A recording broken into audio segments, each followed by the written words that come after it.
Your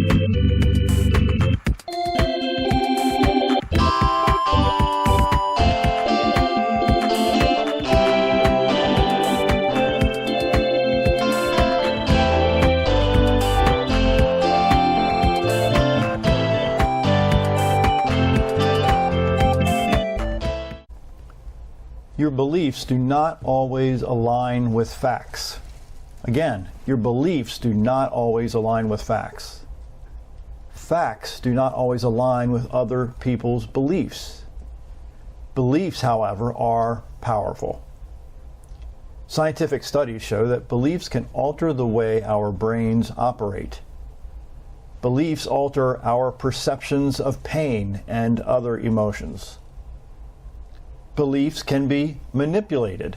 Beliefs have been molded by tribes and societies and friends for thousands of years.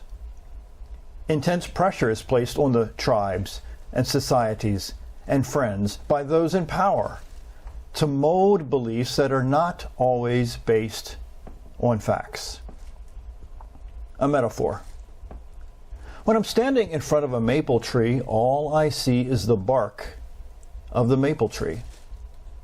Someone could assume, if they lived their lives standing in front of a maple tree, that their world is made up of maple tree bark.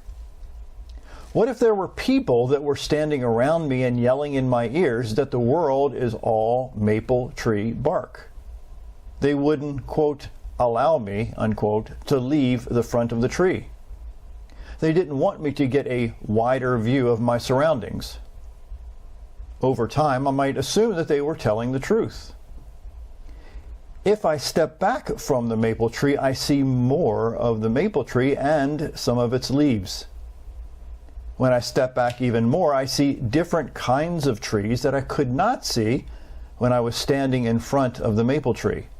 If I even take a ride in a helicopter, I can see the entire forest made up of many more types of trees and roads and people and buildings.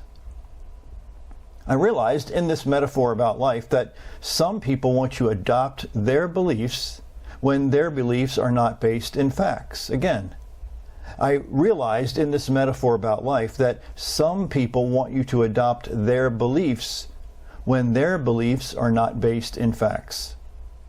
They want you to accept their delusions. They want you to accept their deceptions of their peers. They want you to accept their version of reality as truth, as facts, when they are not based in facts. Time after time, if you do your own homework, you will find that many events happened in history were rewritten in order to promote a specific message or idea. A more direct way to say it is that time after time, our history has been fictionalized and marketed as truth to the ignorant. Investigative reporter Cheryl Atkinson wrote, quote, "We're living amid an artificial reality, persuaded to believe it's real by astroturf engineered to look like grassroots. The political industrial complex, big corporations rule the world. You may choose not to believe it. That's exactly what they're counting on. They influence vast amounts of information we receive. They control some facets of government so effectively that the government has all but given up trying to resist it.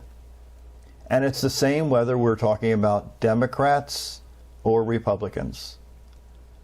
All of this evokes," she writes, "the dicta of successful historic propagandists like Alinsky's Rules of Radicals."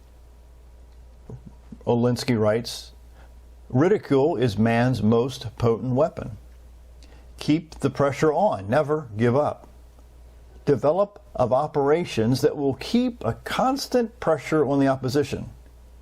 Pick the target, freeze it, personalize it, polarize it.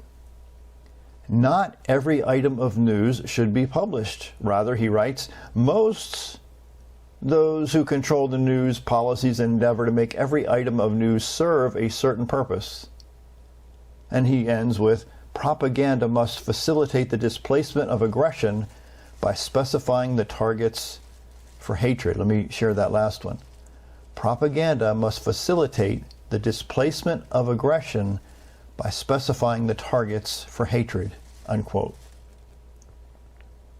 Now for me, my life changed when I realigned who and what I allowed into my tribe, my circle, my mind.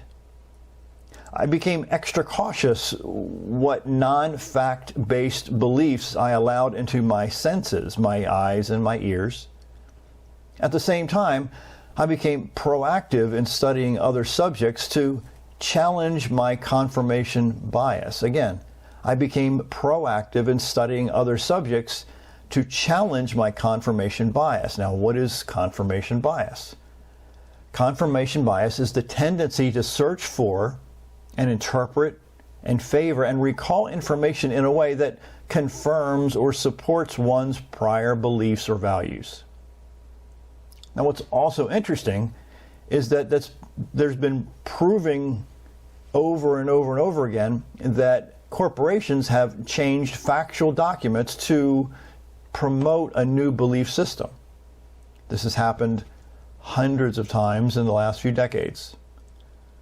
Over time, this enabled me to recognize the hype of those in power much more quickly than I was able to in the past. Over time, I was able to identify the mental techniques that some people and those in power use to alter the beliefs of those who are gullible. Bruce Lipton, PhD, author of The Biology of Belief, states, quote, "We can control our lives by controlling our perceptions." Again, we can control our lives by controlling our perceptions. Our beliefs controls our bodies, our minds, and thus our lives. He says that science recognizes that the fate and behavior of an organism is directly linked to its perception of the environment, unquote. Now, Gandhi wrote years ago, your beliefs become your thoughts become your words become your actions become your habits become your values become your destiny. Your beliefs literally have the power to rewire your brain. In those beliefs, sometimes if those beliefs are based in fiction, then you'll have to look at life and behave in such a way that it's based on inaccurate information. The stories you tell about who you are and who you're influenced by will rewire your brain. So the people you choose to have in your life can rewire your brain to believe ideas that are not true. Again, the people that you choose to have in your life can rewire your brain to believe ideas that are not true. Dr. Bart Ehrman wrote, quote, "You can't believe something just because someone else desperately wants you to." Again, you can't believe something just because someone else desperately wants you to. He writes, "The search for truth takes you where the evidence leads you, even at first you don't want to go there." Again, the search for truth takes you where the evidence leads you, even if at first you don't want to go there. So I end today's show to encourage you to be brave enough to recognize the societal manipulation. Because remember, your beliefs do not always align with facts. My name is John Carver. Thank you for watching.